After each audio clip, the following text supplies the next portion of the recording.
Ja, jeg vil gerne snakke om atomer. Og jeg starter bare lige ud med det første billede her. Det håber jeg, du kan se ordentligt. Ja, 2 sekunder. Ja, det første vi ser her på billedet, det er et heliumatom. Og et heliumatom har 2 protoner og 2 neutroner i kernen. Og så har den så 2 elektroner i det skal, som du kan se her og over på den anden side. Hvorfor? Og så er der i kernen lige her med de 2 protoner og 2 neutroner. Ja, det er jo så sådan, at elektronerne de er negativt lavet, det kan man se ved deres minus, og protonerne de er positivt lavet, det kan man se ved deres plus, som de har.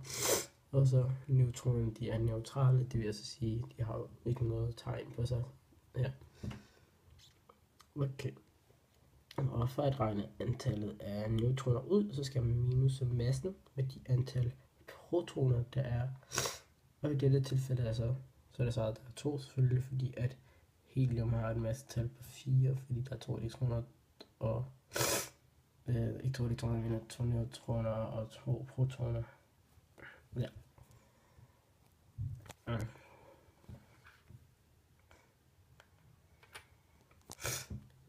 Her på det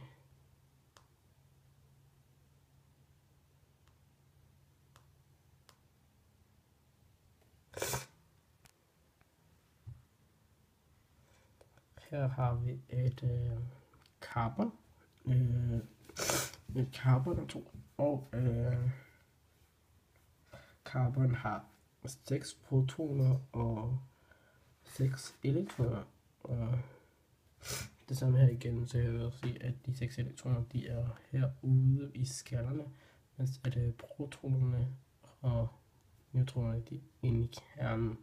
Altså, man kan ikke lige se, at der er 6 af protonerne, men altså, de er der i hvert fald, man kan bare ikke lige se.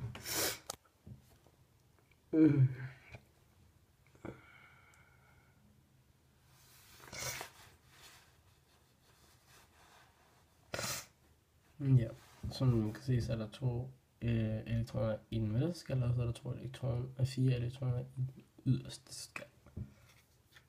Yes. Her har vi så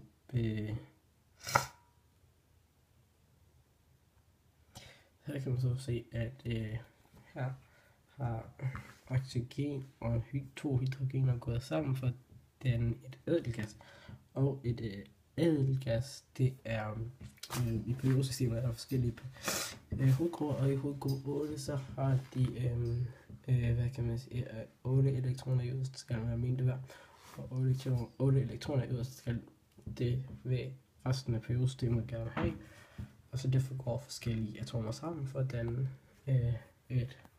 en ædelgas. Og her har vi så 2 hydrogener, som der havde det her hydrogen havde 2 elektroner i det yderste skal, og det havde den her også, men oxygen havde 4, og vil sige, at der mangler 4 andre, så tager den 2 hydrogen, og så danner de så de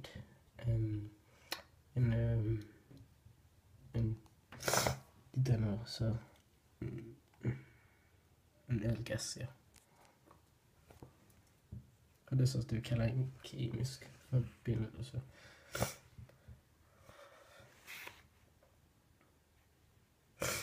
Og her kan vi så se det samme igen. Altså her, så er det jo det samme der her, men der er 2 forskellige tegner, men den her, den viser jo så bare, at her har vi H og H, og de afgiver så begge to en til resten her. Og jeg lavede lige en fejl her, hvad jeg sagde, at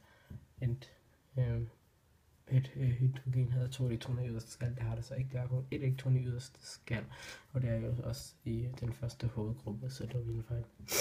Ups.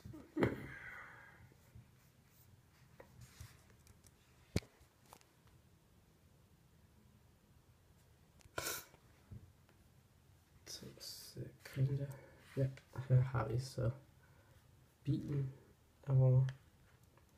Ja. Her kan vi se på billedet af en bil, som kører på hydrogen og oxygen. Det er både for fordele og ulemper med sådan en bil her. En af fordelene kan være, at det er meget billigere at køre rundt i den, men en af ulemperne er for at disse biler ind i samfundet, så skal der smides ud, og det er der altså ikke plads til. Og alle tankstationer skal have en ekstra tank, hvor der kan tankes brint, men der taber tankstationer jo penge på det, og fordi hvis bilen udkommer, så er det blevet dyr, kun de rige mennesker vil købe, når det så brændtanken ikke tages meget i brug.